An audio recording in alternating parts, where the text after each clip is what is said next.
Assalamu alaikum. Good evening to you all. How are you? I am also fine by the grace of Almighty Allah. I hope you are fit and fine and you are practicing spoken English every single day. সুপ্রিয় শিক্ষার্থীরা কেমন আছেন? আশা করি সবাই ভালো আছেন। একটু ধৈর্য ধরেন।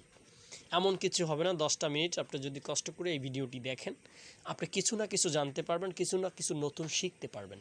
অর্থাৎ ভিডিওটি ছেড়ে না যাওয়ার আগে আপনি ভিডিওটা শেষ করেন তারপর যান। অনুরোধ করে বলছি, যদি আপনি একজন ইংলিশ পিপাসু মানুষ হয়ে থাকেন তাহলে অবশ্যই ভিডিওটি আপনাকে অনেক সাহায্য করবে।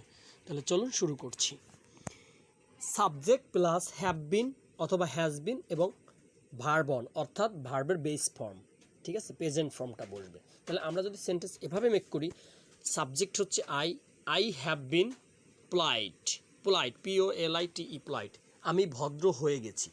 সুপ্রিয় শিক্ষার্থীরা, এখানে একটা বিষয় আপনাদের মনে রাখতে হবে এবং খেয়াল করতে হবে, সেই বিষয়টি খুবই ইম্পর্ট্যান্ট। সেটি হচ্ছে যে হ্যাভ বিনের অর্থ হয়েছে হয়ে গেছি। আই হ্যাভ বিন, আমি হয়ে গেছি।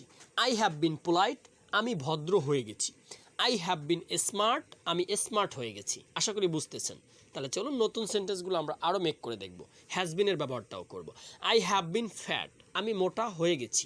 আই হ্যাভ বিন টিচার, আমি একজন শিক্ষক হয়ে গেছি। আই হ্যাভ বিন টিচার, আমি শিক্ষক হয়ে গেছি। I have bin a doctor, আমি একজন ডাক্তার হয়ে গেছি। I have bin a doctor, আমি একজন ডাক্তার হয়ে গেছি। I have bin English teacher, আমি একজন ইংরেজি শিক্ষক হয়ে গেছি।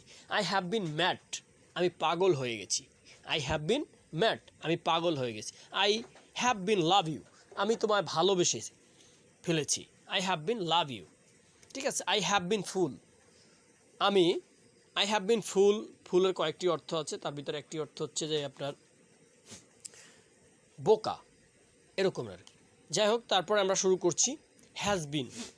এই হ্যাজ কোন জায়গায় ব্যবহার করবেন, হ্যাজ ব্যবহারের যে বিষয়গুলো, এগুলো নিয়ে অনেক সময় কনফিউজে পড়ে যাই আমরা। একটা থেকে আজকে আমরা আশা করছি সমাধান হয়ে যাবে। I has been a doctor, সে একজন ডাক্তার হয়ে গেছে। He has been a doctor, সে একজন ডাক্তার হয়ে গেছে। He has been a teacher, সে একজন শিক্ষক হয়ে গেছে। He has been a lawyer, সে একজন আইনজীবী হয়ে গেছে। He has been a fat, সে মোটা হয়ে গেছে। He has been a smart, say smart হয়ে গেছে। এই হ্যাভ বিন আর হ্যাজ বিনের যে পার্থক্যটা, এটি থার্ড পার্সনের ক্ষেত্রে আপনি হ্যাজ বিন ব্যবহার করবেন, আর ফার্স্ট পার্সন অথবা অন্য যে সাবজেক্টগুলো আছে তার সাথে হ্যাভ বিন বসবে। আশা করি সুপ্রিয় শিক্ষার্থীরা বুঝতে পারছেন আজকের এই ক্লাসটি কেমন লেগেছে।